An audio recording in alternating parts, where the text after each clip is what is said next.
প্রিয় ভিএলি বন্ধুদের জন্য একটি গুরুত্বপূর্ণ আপডেট যে এনসিপিআইয়ের তরফ থেকে যে 11 নম্বর রুলসটি নিয়ে আসছে সেই রুলসটি নিয়ে এবার আলোচনা করব। তো আমি যত সব সিএসসি ভিএলি রয়েছে তাদের উদ্দেশ্যে বলবো যে যারা এখনও পর্যন্ত এইপিএস অর্থাৎ আধার ইনেবল পেমেন্ট সিস্টেমে যারা কাজ করছেন তাদের উদ্দেশ্যে বলছি যে আপনারা যেরকম করে ডিজিপেতে একটি নতুন আপডেট নিয়ে আসা হয়েছে সেই আপডেটটি যদি আপনাদেরকে ইউজ করতে হয় তবে আপনাদেরকে কিছু শর্ত অবলম্বন করতে হবে। তো এই শর্তগুলির মধ্যে এবার আপনাদেরকে জানিয়ে দেব এই ভিডিওর মাধ্যমে। তো ভিডিওটি যদি ভালো লাগে স্বপন টেক গুরু ইউটিউব চ্যানেলকে লাইক শেয়ার কমেন্ট করবেন এবং সাবস্ক্রাইব করতে ভুলবেন না এবং বেশি বেশি করে শেয়ার করবে।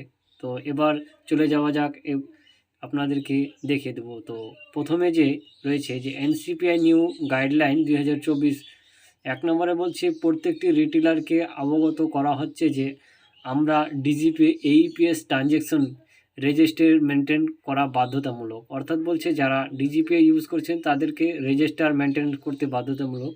2 নিজের বায়োমেট্রিক অথেন্টিকেশন 3 বারের মিসম্যাচ হলে ডিজিপে এইপিএস আইডি 24 ঘন্টার জন্য ব্লক করা হয়ে যাবে। তো আইডিটিকে যদি আপনাদের কোনো কারণে যদি আপনাদের আঙ্গুলটি মিসম্যাচ হয় তো 24 ঘন্টার জন্য আপনার ডিজিপে আইডিটিকে ব্লক করা হবে। তৎসঙ্গে এবার 3 নম্বর গাইডলাইনটি প্রথমবার বায়োমেট্রিক অথেন্টিকেশন মিসম্যাচ হলে আঙ্গুলটি পরিবর্তন করে পুনরায় চেষ্টা করবেন। অর্থাৎ যদি প্রথমবারে আপনার আঙ্গুলটি মিসম্যাচ হয় তবে অন্য কোনো আঙ্গুল দিয়ে ভেরিফাই করবেন। 4 নম্বর বলছে আবার কাস্টমারের বায়োমেট্রিক অথেন্টিকেশন বারংবার মিসম্যাচ হলে আপনার বায়োমেট্রিক ডিভাইস ইনঅ্যাক্টিভ করা হবে। অর্থাৎ আপনার যদি বারবার মিস হয় তবে আপনার বায়োমেট্রিকটিকে ব্লক করা হয়ে যাবে। তো 5 নম্বর হলো এবার থেকে কিন্তু প্রত্যেক ট্রানজ্যাকশন করার আগে রিটেলার বা ভিএলিকে তার হাতের ফিঙ্গার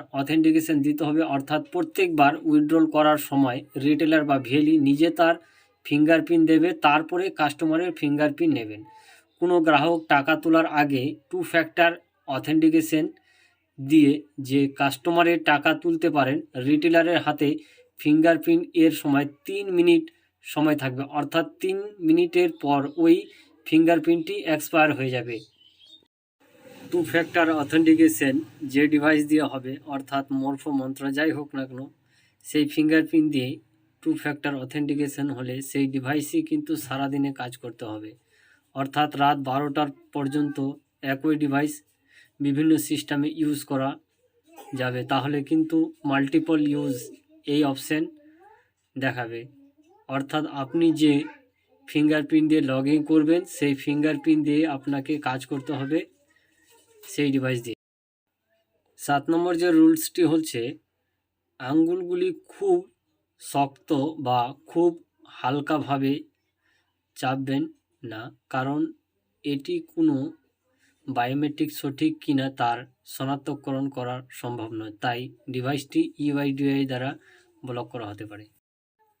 8 নম্বর যে রুলসটি হচ্ছে সমস্ত রিটেলারের মনে রাখা উচিত যে ডিভাইস লগ ইন করার সময় এবং লেনদেন করার সময় বিভিন্ন আঙ্গুল ব্যবহার করার চেষ্টা করবেন। 9 বলছে যে বায়োমেট্রিক ডিভাইস বিভিন্ন এইপিএস সিস্টেমে বা আপনার একাধিক মোবাইল বা কম্পিউটারে ইউজ করবেন না বা একাধিক ইউআইডিআই ইউজ করবেন না। 10 নম্বর বলছে একটানা 3 মিনিট না কাজ করলে আইডি বন্ধ হয়ে যাবে।